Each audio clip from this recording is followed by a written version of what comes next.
Number 7, the Alabama dynasty is done. That's cap.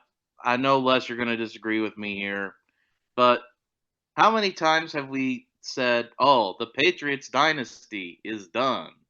Or the Warriors dynasty is done? And then what happens? We were like, oh, they're dead, they're washed up. And then they come back and win a championship game. I'm not saying it's going to be like it used to be, where every year they're winning a national championship. I'm just saying I don't trust any dynasty to be dead until the ringleader goes away, whether it be Tom Brady, whether it be Steph Curry, and in this case, whether it be Nick Saban. I'm not going to pronounce any dynasty dead until I know that the people behind it are actually not actively trying anymore.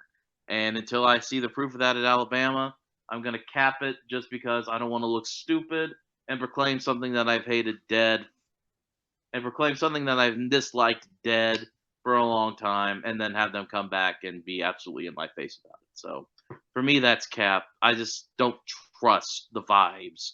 I don't trust the vibes. Well, you follow me on social media, correct? Yes.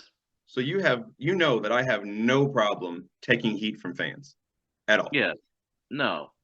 And this is no cap because I've been on this podcast many times saying that Georgia will be in the 2020s what Alabama was in the 2010s. I stand by that. So good luck getting out of the SEC unscathed.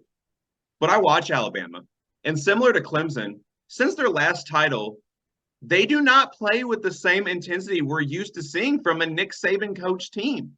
And that usually comes when a coach gets older. It's harder to relate to his players.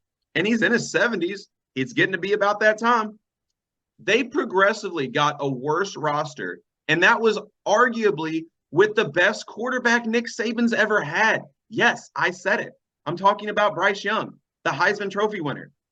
Now, and if you mean to tell me that they're reaching out to Tyler Buckner to transfer as a potential starter, they're in trouble. Staying in the SEC, LSU is right there. Potential loss. Tennessee beat them last year. If their secondary isn't fixed, they could do it again. Because I think Joe Milton could have as good, if not better, of a year than Hendon Hooker last year. Arkansas is no one to mess around with. Auburn is a rivalry game, so you never know. And to top it off, the second game of the season, Texas will come to Bryant-Denny Stadium and beat Alabama to avenge last year's loss. And this time, if they want to continue that sick trend they have of injuring our quarterbacks, and they want Quinn Ewers to get hurt, we got Malik Murphy ready to go. Alabama, Nick Saban, your days are all but over. Period. End of story. Now I'm ready for the backlash. I can take it. I'm a Duke fan living in Kentucky. I can take some heat. That was a nice wrestling promo, Les.